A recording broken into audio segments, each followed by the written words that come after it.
check which lab. We are now on lab number 7, and it is called Mummies and Forensics. So lab activity number 7. If you want to take notes, you could do it in your lab notebook. Mummies and Forensics. Okay, so this is our subject for the day. It's discussing mummies, and it's discussing something called forensics. Okay, so we started off actually with a subject that's connected to this. We started by discussing an exoskeleton. An exoskeleton is an outer covering that is hard, an outer surface. So that I'm going to start with that point. But first, I'm going to ask you, what are mummies? That's question number 1. Miss, can I answer? Miss, can I answer? Natalie, please. Miss, mummies are in the ancient times, people used to wrap dead people in it's mummification. They used to mummify them. So because they thought like if you put them in a small room with their favorite things, that they have a good afterlife. So mummies are people who are wrapped. I don't know what it is, but they're wrapped. So it has something to do with dead bodies, but there's a specific word that we're looking for. Because these dead bodies, they would break down. So the opposite of breaking down is to save them, or preservation. So that's what we're talking about today. How can such tissues or bodies be saved or preserved? So dead body preservation. That's mummies. Okay, who has an idea what forensics might be before we get started here? Have you ever heard of this word before? Forensic science, forensics. What could it be?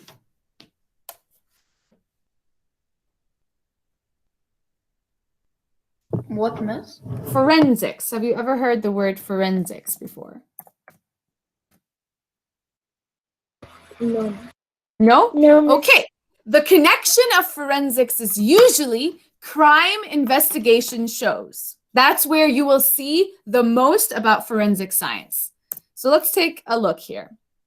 Scientific tests or techniques used in the connection to detect crimes, to detect what happened when something happened in a space, like somebody died, something got stolen, somebody got hurt. That's a crime. So criminal investigation uses forensics. It's scientific techniques to study what happened in the crime, to answer the question, who did this? What happened here? So basically, forensics is like critical thinking. It's a scientific method. I'm looking at some things, I'm observing, I'm analyzing the information, and I'm going to make a conclusion. So forensics, it's scientific techniques to investigate what happened in an area, to investigate a crime.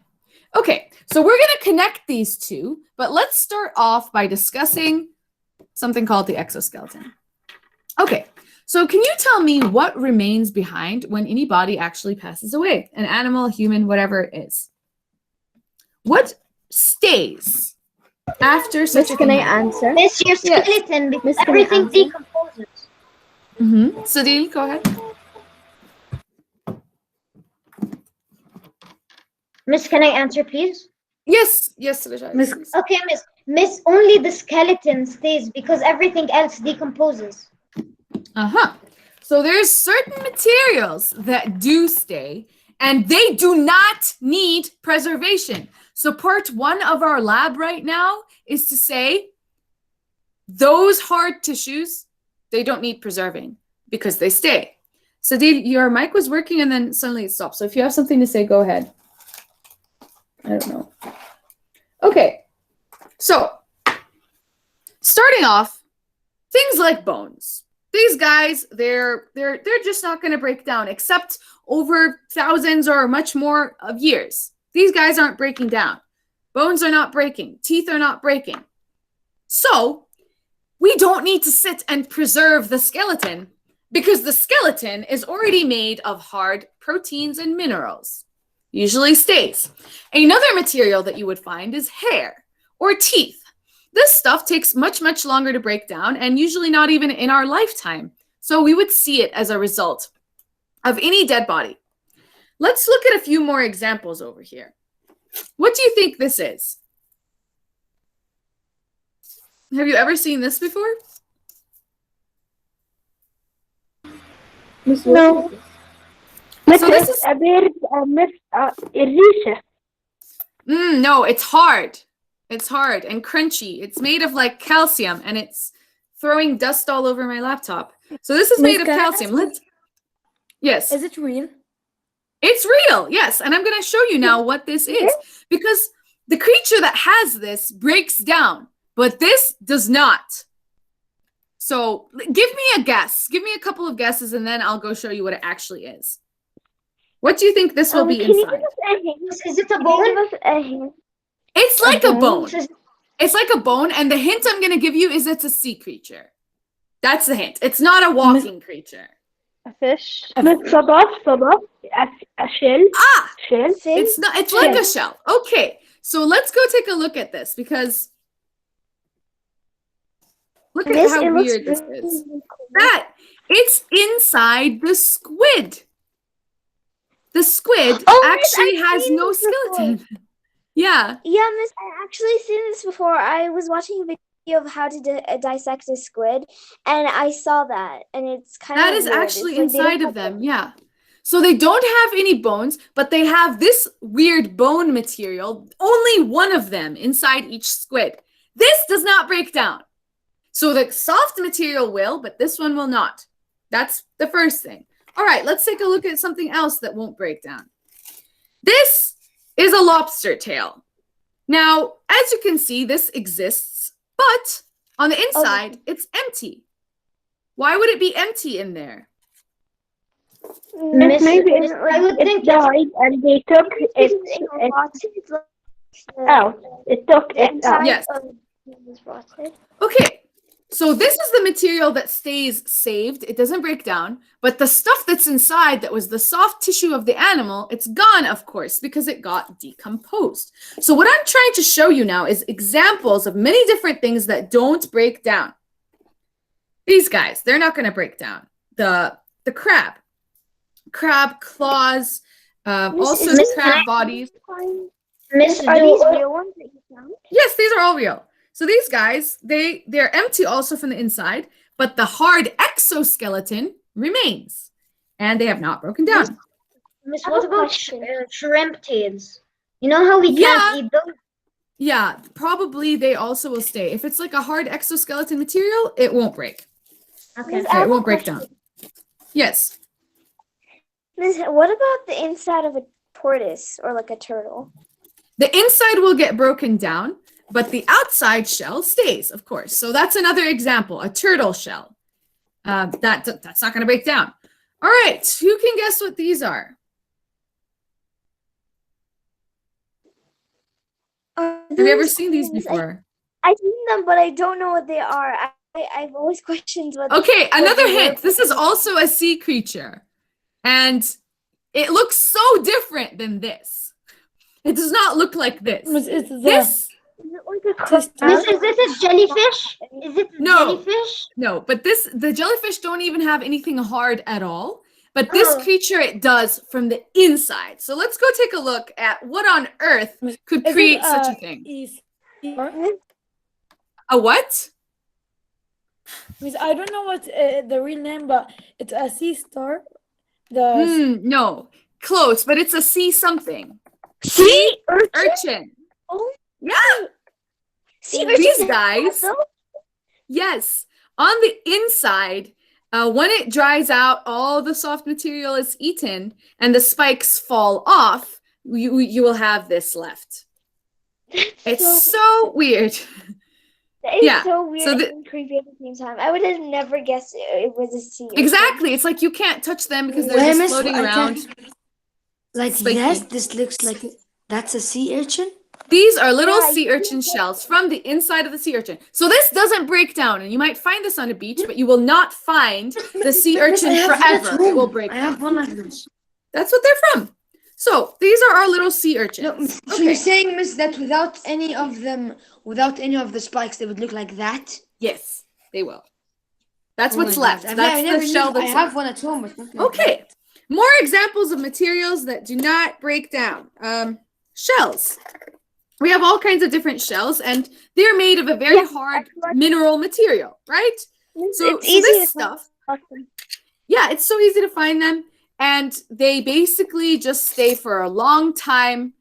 However, what happens if a shell stays for like a million years or tens of thousands of years? What's going to happen to the shell? Will it stay a shell? What happens over a much longer time? Will it be fragile? No, yes, it will disappear, but it will become something else.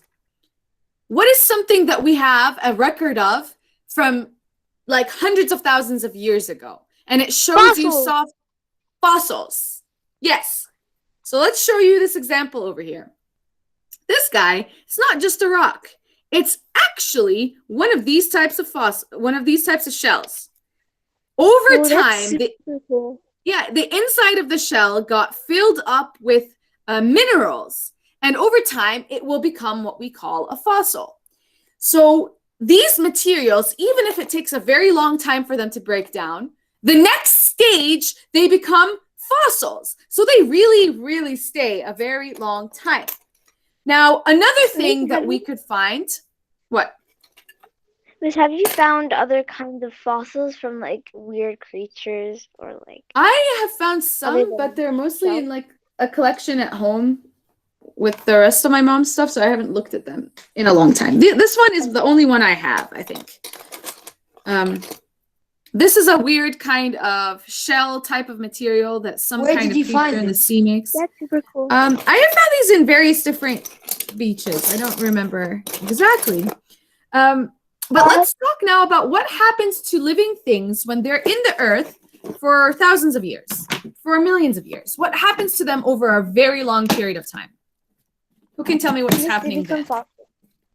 They could become fossils, but then what happens if they stay longer? What, Miss? What happens even longer than just fossils? When you have many fossils packed on top of each other, they get crushed. Have you heard of the word fossil fuels? Have you ever heard of that?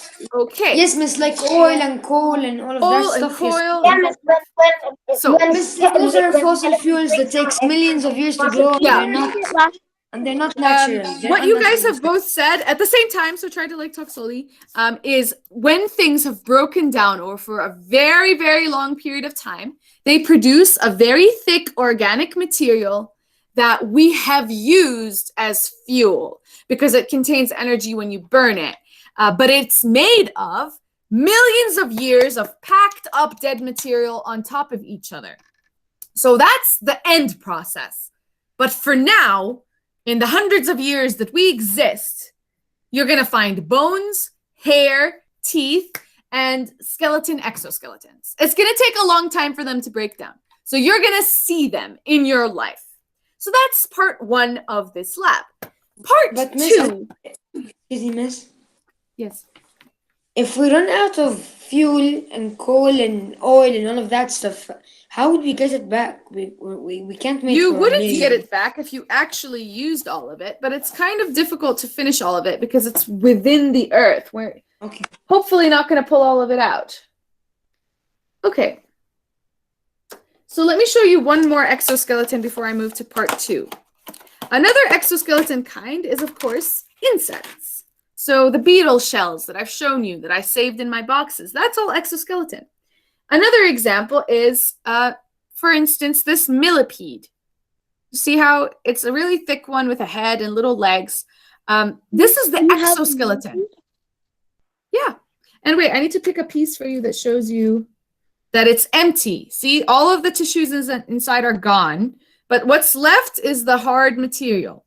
Now, that's all well and good. So my next question is, what about the soft tissues? what's going to happen to them? If the Miss, hard can I ones answer? stay, what happens to the soft ones? Miss, can I answer? Yeah. Miss, decompose. So usually the soft tissues disappear. They decompose. Let's go look at the process of decomposition. Decomposers. This happens from a group of creatures called decomposers. You will know about them. Lots of worms, bacteria, insects, funguses. Their job is to break down organic material, usually the bodies of other organisms. They'll eat old leaves, they'll break down trees, they'll break down dead insects, dead bodies, anything, because basically they're recycling. They will take the organic material of the body, which is made of carbon, hydrogen, oxygen, nitrogen, and they will separate them and they will put it back in the ground. And of course, they'll be eating as they do this.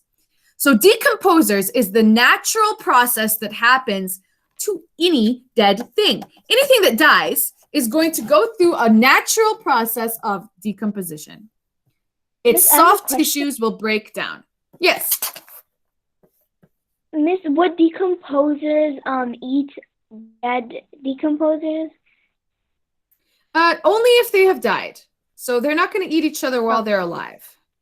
But Yeah, there's but like if so they many were dead, different they would ones. eat them Yeah. and then put them back into Yeah. the ground. Yes. Because they will eat anything that has died that used to be made from carbon, hydrogen, oxygen, or nitrogen, and they will turn it back into the nutrients that it's made of. They'll break it down back to little nutrients and put them in the soil. So they really help us because they break down lots of dead bodies and they recycle the material. This is what we're going to talk in a separate lab about how nature recycles everything. It does not leave waste anywhere. It just uses it again in another way. So this natural process of decomposition is what we're going to fight if we want to save something, right? It's okay. So if we want to save something, we have to fight this process. Because usually the only things we can save are the hard ones because they stay. If we want to save the soft tissues, we're going to have to ask ourselves some questions and try to find some methods. Before we do that, let's look at some things and try to ask questions there. This is a slug. What do you think happened here? It died? Okay, it's obviously dead. And how is it that I'm holding it? How is the slug normally? The slug and the snail, how do they feel if you touch them? They're slimy and Slimy. This one's gooey. Yeah, so they're usually slimy and slippery. This one looks quite hard and it's actually very dry. So one of the ways that we could save some soft tissues is actually drying. If they lose all of their water, usually those tissues can get saved. So let's just I have a put some ideas here. Yes. I'm sorry, I'm asking you a lot of questions, but It's okay. slugs, if they die, they like curl up and die, don't they? Well, it depends because Like if it if- was if- not in a hot area, it would just dissolve. It would just disappear. It's all soft. It has no bones. Oh, okay. Yeah. So that's what I'm trying to explain right now. It's like, how on earth do I have this? Well, this one must have dried, maybe with a lot of salt or sun or something. It dried because here we go. Soft tissues. How can we preserve soft tissues?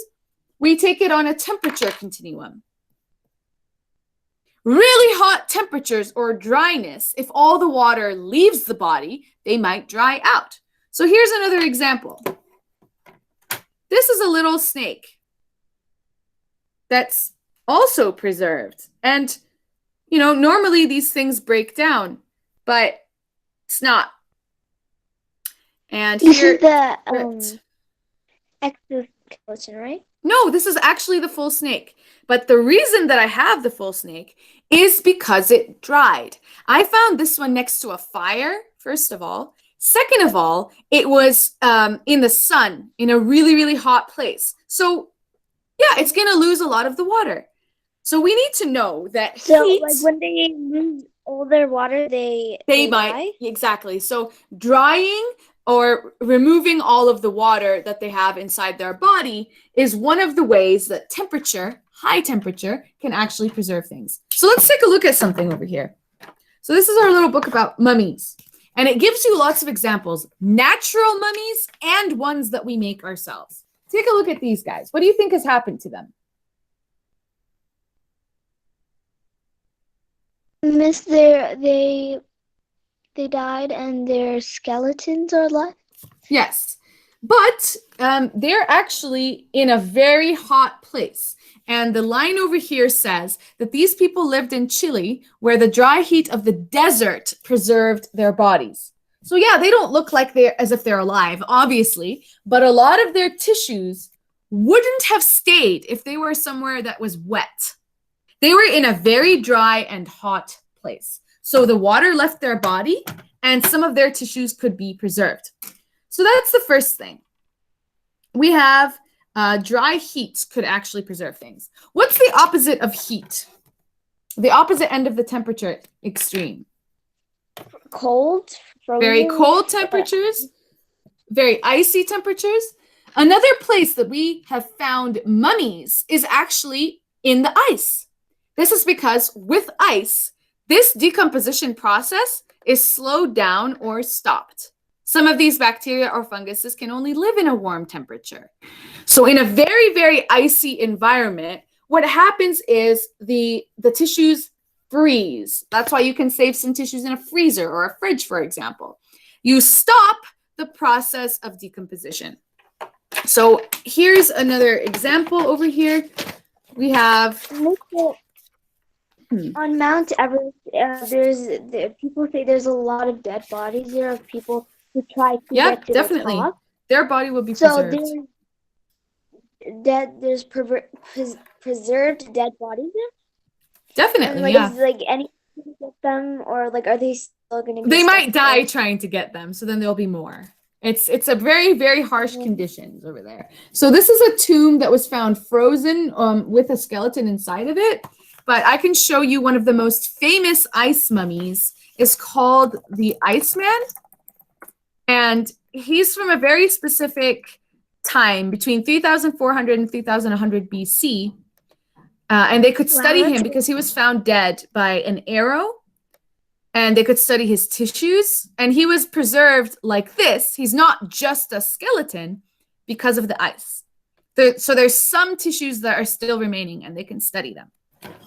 So what I want to say about this is that using something called carbon dating, we can study the age of these materials. So they basically find out how old is the carbon inside this material, and we can get a big idea about how old this substance is. Now, these are natural methods.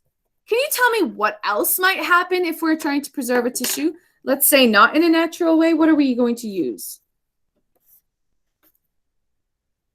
Chemicals? I don't know why that question.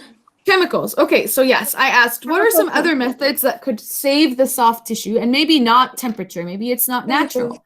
The answer is going to be chemical. But I have a very simple chemical for you that's in your house that the Egyptians used a version of it, and that is salt. Remember when I said if you put salt on living tissues, the water leaves them?